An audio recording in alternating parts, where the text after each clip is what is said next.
अस्सलामुअलैकुम प्यारे बच्चों, आज बात करेंगे शेल और व्हील पर। बहुत सारे बच्चे कंफ्यूज हैं इसके बारे में कि शेल कहाँ लगता है और व्हील कहाँ लगता है।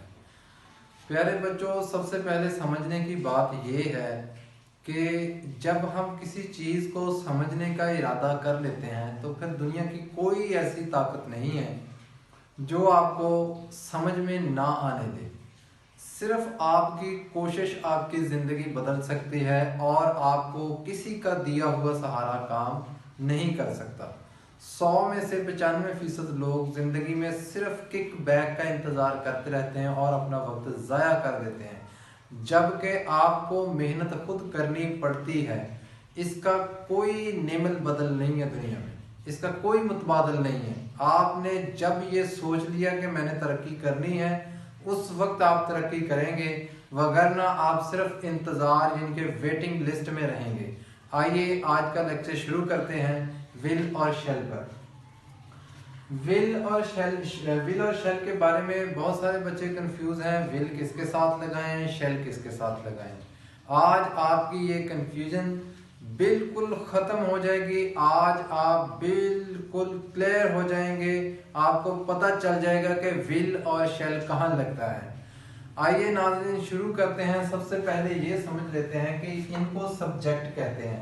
ये मैं अपने हर लेक्चर में बताता हूँ कि आपको ये समझना बहुत ज़रूरी है, क्योंकि जब आप ये समझ लेंगे तो फिर ही आपको इसकी समझ आएगी। ये हेल्पिंग वर्ब है, ये सब्जेक्ट है। सब्जेक्ट के बारे में समझना सबसे पहले ज़रूरी है कि आई मीन्स मैं, वी मीन हम, यानी कि इसका मतलब आई का मतलब मैं, वी का मतलब हम, ही का मतलब लड़का, शी का मतलब लड़की, यू का मतलब आप या तुम, दे का मतलब वो सब, इट का मतलब ये। मेरी बात करने का मकसद ये है कि आई वी के साथ मैंने शेल लिखा है और ही शी यू दे इट के साथ विल लिखा है। बहुत सारे बच्चे कहते हैं कि हमें तो ये पढ़ाया गया है कि आप विल का इस्तेमाल करें, ये शेल का इस्तेमाल करें। बात एक ही है, पहले शेल पढ़ाया जाता था, अब शेल का जिक्र नहीं होता, तो लिहाजा आप विल लगा सकते हैं।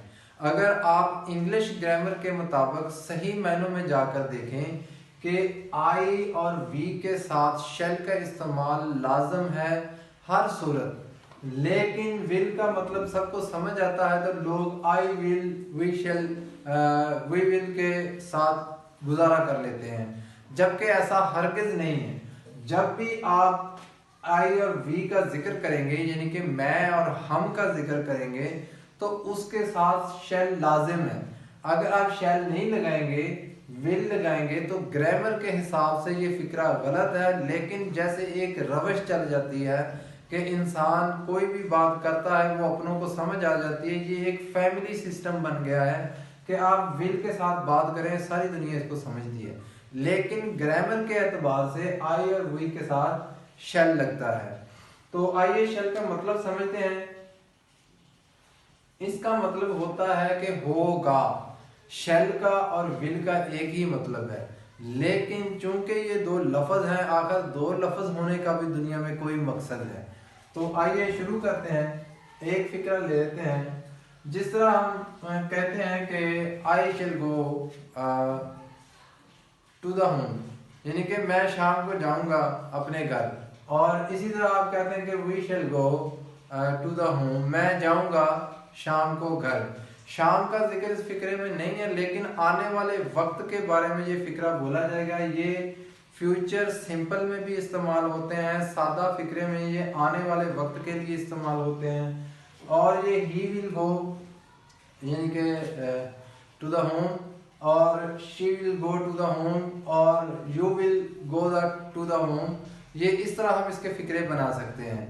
और ये आप हमेशा याद रखेंगे कि ही शी यू दे इट के साथ विल लगता है, आई वी के साथ शेल लगता है। बात छोटी सी है, सिंपल सी है, और इसको समझना बहुत ज़रूरी है, क्योंकि आप जब एक मुकम्मल सेंस के साथ बात करते हैं तो उसका मज़ा ही कुछ और होता है। जब आप ऐसे हवा में तुक्के मार रहे होते हैं तो वो आप कहीं भी पढ़ी लिखी कम्युनिटी में जाएंगे या सेंसेबल लोगों में बैठेंगे तो आपकी गलतियां वो नोट करेंगे। तो आपने अपने आप को एहसास कमतरी का शिकार होने से बचाने के लिए विल और शेल का सही इस्तेमाल सीखना है। तो उम्मीद है आपको ये मेरी छोटी सी बात ज़रूर समझ आई होगी और विल और शेल के बारे में आपने जान लिया होगा। इसके फ़िक्रों के मुतल्लिक अगर आप जितने भी फ़िक्रे बनाना चाहें, यानी कि जितने भी फ्यूचर सिंपल के फ़िक्रे होंगे वो शेल और विल के अलावा नामुमकिन होते हैं, क्योंकि ये टेंसेस होते हैं, इनमें आप बात का वक्त तयन करते हैं और वक्त इंसान को हेल्पिंग वर्ब से पता चलता है। आज के लेक्चर में इतना ही, फिर मिलेंगे इंशाल्लाह नेक्स्ट लेक्चर में। फी मानुल्लाह, अल्लाह हाफिज़।